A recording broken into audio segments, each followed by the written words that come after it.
আসসালামু আলাইকুম, কেমন আছেন সবাই? পাকা আমের এই সিজনে এখন কম বেশি সবাই পাকা আম দিয়ে বিভিন্ন ধরনের রেসিপি তৈরি করছে। আর চিন্তা করলাম আমিও কেন বাদ যাব, তাই চলে এসেছি পাকা আম দিয়ে একটা রেসিপি আপনাদেরকে করে দেখানোর জন্য, আপনাদের সঙ্গে শেয়ার করার জন্য। আর প্রথমেই আমি নিয়ে নিয়েছি দুধ, তার মধ্যে আমি এই যে আগার আগার পাউডার মিশিয়ে নিলাম। এখন পরিমাণ মতো দিয়ে দিব চিনি। আর এই চিনি দেওয়ার পর আমি এটাকে ভালোভাবে নেড়ে নিব, যাতে আগার আগার পাউডার বা চিনি এগুলো দুধের সঙ্গে ভালোভাবে মিশে যায়। এখন আমি এটাকে চুলায় বসিয়ে দিব জাল করার জন্য। চুলায় বসিয়ে দিয়ে আমি এটাকে এখন চুলাটা অন করে দিলাম। প্রথমে একটু ভালোভাবে নেড়েচেড়ে নিতে হবে, না হলে কিন্তু তলায় লেগে যাবে। বলক আসা পর্যন্ত অপেক্ষা করতে হবে। বলক চলেও আসছে। এখন আমার এই মিশ্রণটা কিন্তু একেবারে তৈরি। একটা বক্সের ভিতরে আমি মিশ্রণটা ঢেলে নিলাম।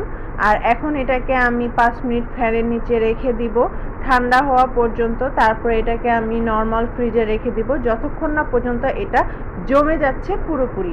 চলে যাচ্ছি প্রথম ধাপ তো হয়ে গেছে, এখন দ্বিতীয় ধাপে নিয়ে নিলাম 4টা আম। আর এই আম দেখে হয়তো বা আপনারা বুঝতেই পারছেন যে আমি কি বানাবো। হ্যাঁ, আমি আজকে আমের পুডিং বানাবো।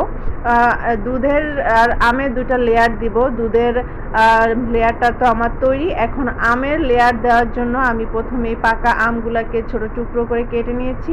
তারপরে ব্লেন্ডারে ব্লেন্ড করে এখন এটাকে ছেঁকে নেব। যেহেতু এটা দেশি আম, অনেক আঁশ থাকে, তাই এটা আমি এই যে ছেঁকে নিলাম। দেখেন কি পরিমাণে আঁশ বের হয়েছে। আর এখন আমি এই যে দেখেন আমের জুসটা কিন্তু প্রচুর ঘন ছিল, তাই একটু সামান্য পানি দিয়ে দিলাম। আর এর ভিতরে আগার আগার পাউডার দিয়ে দিলাম। আমার ডিব্বা পুরা খালি, আগার আগার পাউডার যতটুকু ছিল সবগুলো আমি দিয়ে দিলাম।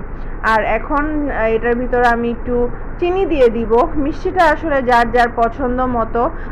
আর আমি একটু মিষ্টিটা বেশি পছন্দ করি, তাই চিনির পরিমাণটা একটু বেশি দিলাম, যতটুকু আমার পছন্দ। তারপরে এই যে চুলায় বসিয়ে এটাকে এই যে বলক আসা পর্যন্ত অপেক্ষা করতে হবে। এটা কিন্তু বলক চলে আসছে। আমার এই আমের আর আগার আগার পাউডারের যে মিশ্রণটা, এটা কিন্তু তৈরি। ফ্রিজ থেকে আমি আগেই দুধের সেই মিশ্রণটা বের করে নিয়েছি। এটা একদম জমে গেছে। এর উপরে আমি আমের মিশ্রণটা ঢেলে দিলাম। এই যে দেখেন, এটা কিন্তু এখন অনেক গরম, তাই এটা কিছুক্ষণ আমি ফ্যানের নিচে রেখে তারপর নর্মাল ফ্রিজে রেখে দিব যতক্ষণ না পর্যন্ত পুরোপুরি জমে না যাচ্ছে। এই যে দেখেন, এটা কিন্তু আমি ফ্রিজ থেকে এখন বের করে নিয়েছি। এটা একদম জমে গেছে। আর এখন এই যে সাইড থেকে আমি ছুরি দিয়ে একটু আলগা করে নিলাম, যাতে বক্সটা থেকে এটা পুরোপুরি ভালোভাবে বের হয়ে আসে।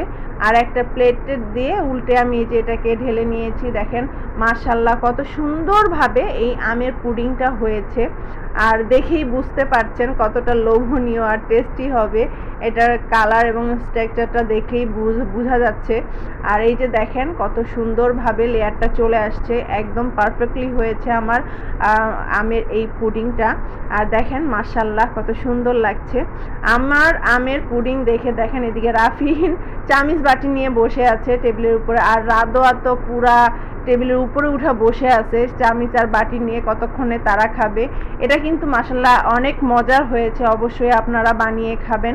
আর ভালো লাগলে অবশ্যই কমেন্ট করে জানাবেন, লাইক কমেন্ট শেয়ার করবেন। সবাই ভালো থাকুন, সুস্থ থাকুন। আল্লাহ হাফেজ।